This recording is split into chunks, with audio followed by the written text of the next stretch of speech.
أعوذ بالله من الشيطان الرجيم بسم الله الرحمن الرحيم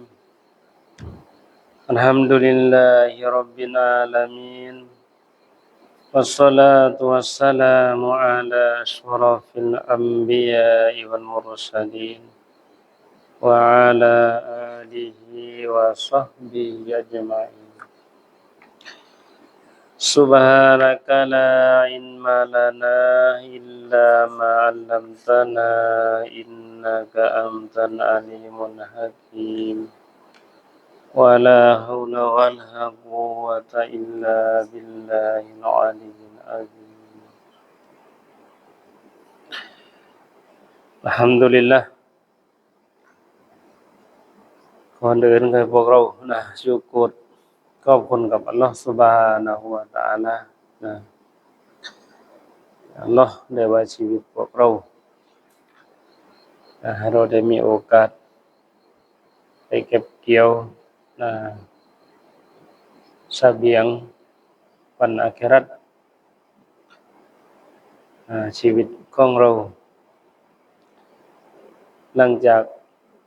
การตายเรากับเราไปหาอัลเลาะห์ซุบฮานะฮูวะตะอาลา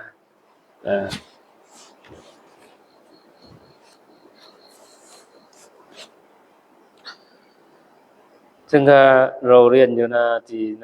50 56قال المصنف رحمه الله تعالى ونفعنا بعلومه في الدارين آمين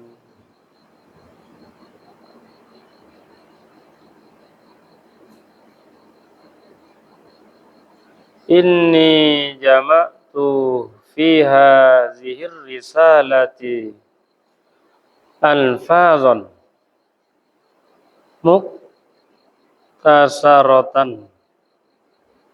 في قصص เขาตัวกรุอ่านกิซอซีมั้ยเขาอ่านกิซอซีเพราะว่าอ่านบาจอนะกัสรอกบมาจากคำว่ากิซอนะกิซอแปลว่าเรื่องราวหรือประวัติfi qisasi ahlil kahfi warraqimi min iddati kutubin mu'tabaratin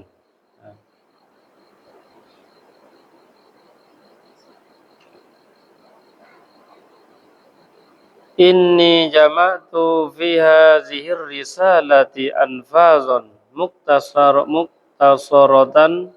fi qisasi ahlil kahfi warraqimi min iddati kutubin mu'tabaratin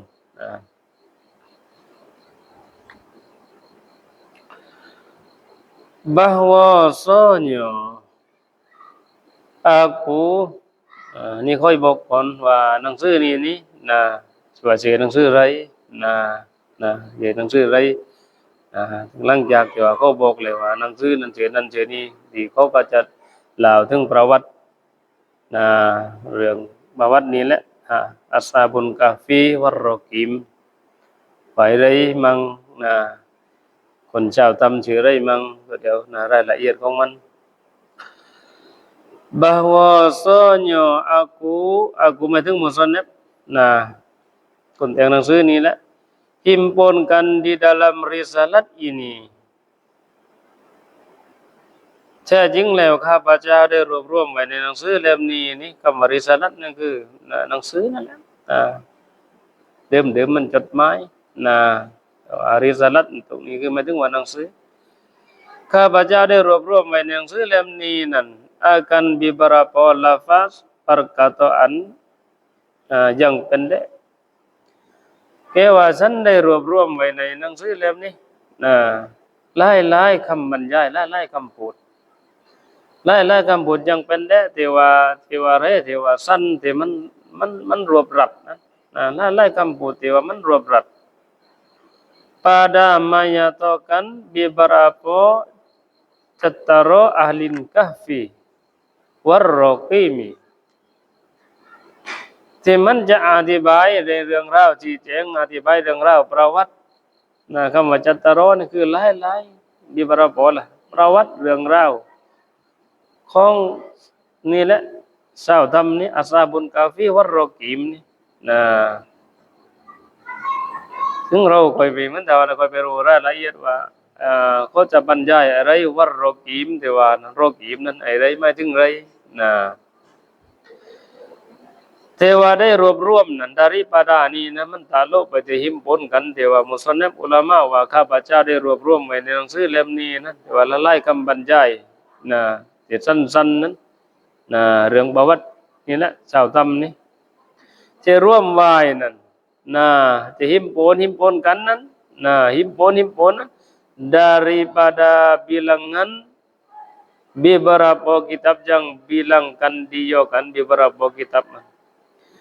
มุสลิมได้รวบรวมไว้ในหนังสือเล่มนี้เอามาจากหลายๆนะคำพูดนะแต่ว่ามันรวบรัดในเรื่องประวัติเจ้าธรรมนี้เอามาจากไหนล่ะที่รวมไว้คือเอามาจากหลายๆเล่มกิตับ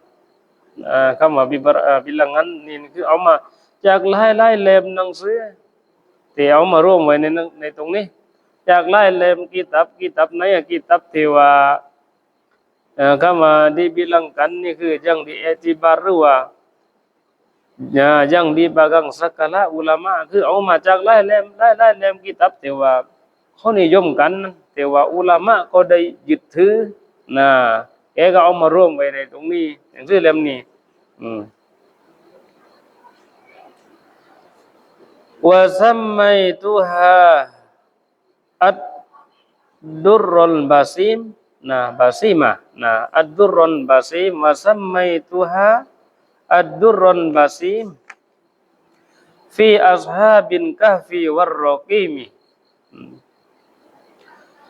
dan ku namoiหรือว่าnamojiก็อ่านกันตัวกูมันนั่นMammadoi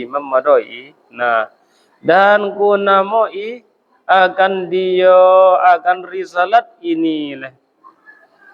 และข้าพเจ้าได้ตั้งชื่อหนังสือเล่มนี้นั่นชื่อว่าอะไรล่ะชื่อว่าอัดดุรรอนบาซิมชื่อกิตับเล่มนี้นี่ที่เราจะเรียนกันนี่ชื่อว่าอัดดุรรอนบาซิม pada menyatakan beberapa cataro ashabul kahfi warraqim ในหนังสืออัดดุรรอนบาซิมนี่แหละมันจะบอกเรื่องราวมันจะบอกเรื่องราวของมันนะชาวธรรมอัศฮาบุลกะฟีวัรรอกีมมันจะบอกเรื่องราวของคนที่ว่าเข้าไปอยู่ในธรรมว่าคนที่เข้าไปอยู่ในธรรมนั้นชื่ออะไรมั่งแต่ถึงมาแต่ตามชาวธรรมไปกันนั้นมานั้นชื่ออะไรอย่างมันจะบอก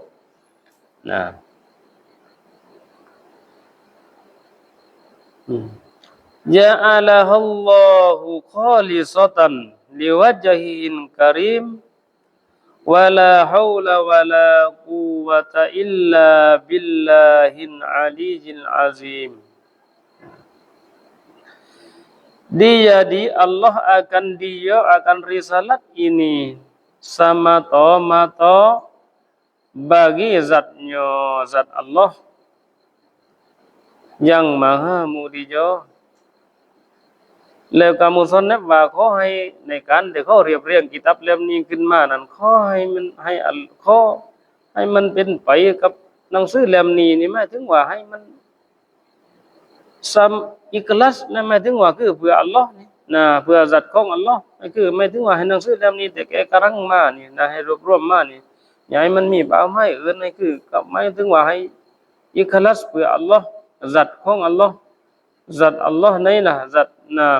มหามุนียะสัตว์อัลเลาะห์ที่มีเกียรติสัตว์นี่เขาจะไม่ไปให้เลยตัวผู้สัตว์นี่ถึงไม่ถึงว่าแต่สัตว์แต่ว่านั่นครับของบารูเรานี่คือเป็นตัวตนแล้วแต่ก็ไม่แพ้แล้วอย่าล้อมีตัวตนเหมือนเราไม่ใช่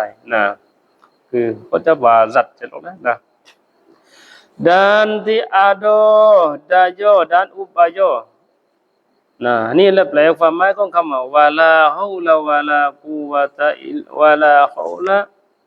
นี่วะลาฮาลาวะลากุวะตะแต่เลยไปจะรู้ว่าอยู่นี่ ว่าความหมายว่าแต่ว่าเรากล่าวอยู่นี่แหละวะลาฮาวลาวะลากุวะตะอิลลาบิลลาฮิลอะลียิลอะซีมนะหมายถึงว่าdan tiada daya dan upaya หมายถึงว่าเราไม่มีความเรานั้นไม่มีพลังที่จะเลีกเลี่ยงจากมะเสียดได้และเราไม่มีไม่มีพลังที่จะทำอามัลอิบาดัตต่ออัลเลาะห์ได้เว้นแต่ด้วยการช่วยเหลือจากอัลเลาะห์นั่นความหมายปานนั้นคำว่านี้แต่ว่าdan tiada daya dan upaya หมายถึงว่าyakni tiada kuat berpaling daripada maksiatเราไม่มีพลังที่สามารถที่จะพ้นจากมาเสียดได้ที่ว่าเราได้พ้นจากมาเสียดได้เพราะว่าอัลเลาะห์dan tiada kuat mengharoyokan amal ibadat และก็เราก็ไม่มีความสามารถจะทำอามัลอิบาดัตได้ในวันนี้มาเล่นกันdengan Allah Taala เว้นแต่ด้วยความช่วยเหลือจากอัลเลาะห์ซึ่งเนี่ยเราซุกรกับอัลเลาะห์วันนี้ที่ว่าเราทำอิบาดัตได้เพราะว่าอัลเลาะห์ให้กับเราวันนี้นี่Malinan dan tiada daya dan upaya malingkan dengan Allah juga.เราไม่สามารถเลีกเลี่ยงจากมาเสียดได้และไม่สามารถทำอิบาดัตกับอัลเลาะห์ได้เว้นแต่ด้วยการช่วยเหลืออัลเลาะห์เท่านั้นเราวันนี้ขอกันเลยดุอากันเราเปิดใจลูกๆหลานของเราคนอื่นๆเพราะว่านี่แหละอัลเลาะห์เว้นแต่ด้วยการช่วยเหลือจากอัลเลาะห์Tuhan yang maha tinggi di sung-sung lagi yang maha besar ke sung ni ke sung-sung ke sung kiat sung tầm neng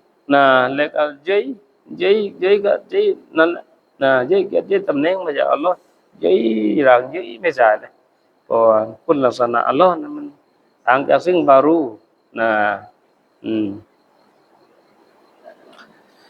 Bismillahirrahmanirrahim قال الله تعالى وهو أصدق القائلين أما حسبت أن أصحاب الكهف والرقيم كانوا من آياتنا عجبا Firman Allah Ta'ala qala Allah Ta'ala นั่นแหละเป็นนั่นเป็นแบบนั้นอัลเลาะห์ตะอาลาได้กล่าวไว้dan yaitu dan iyalah Allah yang amat sebenar daripada segala yang berkata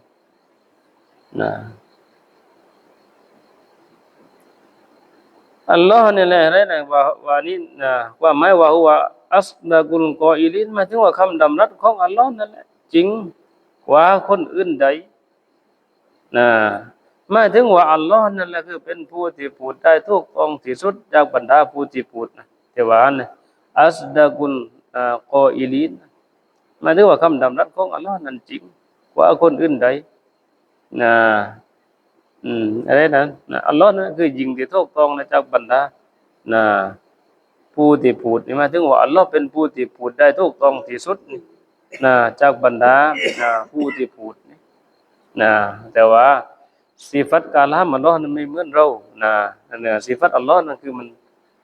มันต่างจากบารูmukhalafatuhu ta'ala lil hawadis เราไปเลขอันบรรยายของอุลามะในsifat kalam นั้นเมื่ออัลเลาะห์เห็นไม่ใช่ว่าอัลเลาะห์เห็นด้วยตาน้อยมันก็เราไม่ใช่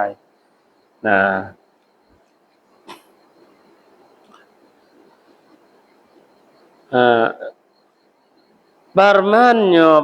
Allah และอัลเลาะห์ตะอาลาได้กล่าวไว้แล้วว่าอาดอกเอามาจากอามาซิบะตาอาดอกกามูสังกอยามุฮัมมัดหมายถึงว่ามีหรือเจ้าสงสัยหรือว่าเจ้าคิดหรือว่าเจ้าสงสัยมุฮัมมัดbahwasanya sakala ashabul kahfi war raqim ashabin kahfi war raqim เดี๋ยวว่าแต่จริงแล้วบรรดาประวัติของคนที่ชาวธรรมนี้และรอกีมนั้นadalah mereka itu พวกนี้ashabun kahfi war raqim ni setengah daripada segala tanda kami ajaban มีและพวกเขานี่นะเรื่องราวนี่แหละนี่อัศฮาบุลกะฟีวัรรอกีมนี่นะมันเป็นส่วนหนึ่งจากบรรดาตานะเป็นเครื่องไม้ของเราที่ว่าเรานี่หมายถึงว่าอัลลอฮ์เป็นเครื่องไม้ของเราที่อาญาบันอะไรล่ะจะนี้เรียกว่าไม้กับคำว่าอาญาบันคืออาญาอิบเป็นเครื่องไม้ตานะของเราที่ว่าแปลกนะแล้วว่านะมึงจะเอาสงสัยมุฮัมมัดว่าไอ้นี่มันเป็นตานะของเรานี่นะแต่ว่ามันajib nah yakni bahwasanya mereka itu ashabun kahfi warraqim nah tiada terlebih ajib daripada segala tanda kami ke หมายถึงว่าอัลเลาะห์แต่จริงแล้วพวกเขานั่นคือไม่เป็นสิ่งจริงที่แปลกจากบรรดาเครื่องไม้ของเราอัลเลาะห์ว่าแต่จริงแล้วนะมันไม่ใช่เป็นเรื่องที่น่าแปลกเรื่องราวของคนเจ้าทำนะตะเลก็อธิบายเผื่อนอนอยู่ในนั้นถึง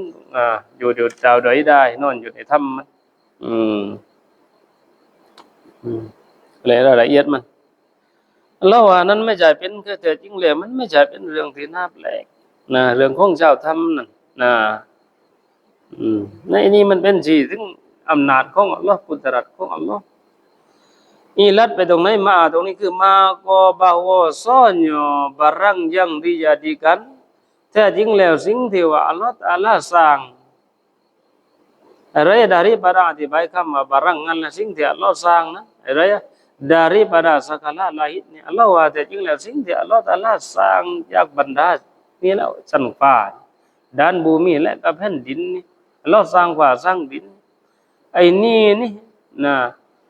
dan barang yang di dalamnya di dalam segala langit dan bumi และก็สิ่งที่อยู่ในน้ำสิ่งที่อยู่อะไรล่ะที่อยู่ระหว่างฟ้ากับดิน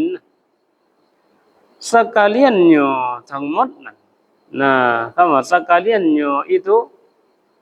ทั้งหมดนั้นคือสิ่งที่ว่าเราสร้างฟ้าสร้างดินและก็สิ่งที่อยู่ระหว่างทั้งสองนั่นแหละระหว่างฟ้าระหว่างดินนั้น daripada segala ajibนั่นคือจากบรรดาสิ่งที่ว่าแปลกterlebih ajib daripada mereka itu ashabun kahfi warraqim ไอ้สิ่งนี้มันเป็นเรื่องที่แปลกว่าเรื่องของพวกเจ้าทำเลยอัลลอฮ์เป็นเรื่องที่แปลกเลยแล้วแต่ว่าอัลลอฮ์อันนี้คงนั่นหรอกไอ้นู้นมันคงเหลือแต่เรื่องเจ้าทำเลยไม่ต้องเดี๋ยวนั่นไปสงสัยไปหมายถึงว่าไอ้นี่มันเป็นจีนเนี่ยถึงกุดรัตอำนาจของอัลลอฮ์ว่าอัลลอฮ์นั้นมีความสามารถ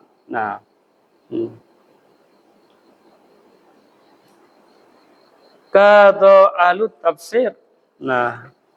kata ahlu tafsir และได้กล่าวไว้แล้วahli tafsir นักประวัติ dan ahlu tawarikh adalah pekerjaan ashabul kahfi ini pada zaman raja beberapa taifah yang antara Nabi Isa dan antara Nabi kita Muhammad alaihi wassalam. Kata ahli tafsir wallahu subhanahu wa ta'ala alam dari Allah mulimah ilan la itihid ทีนี้แล้วมันก็ค่อยเข้าเรื่องไปเลยนะเข้าเรื่องไปแล้วว่าเรื่องประวัติของคนที่เขาอยู่ในธรรมนี้ก็อีบอกว่าอยู่ในช่วงไหนสมัยไหนได้นี่ก็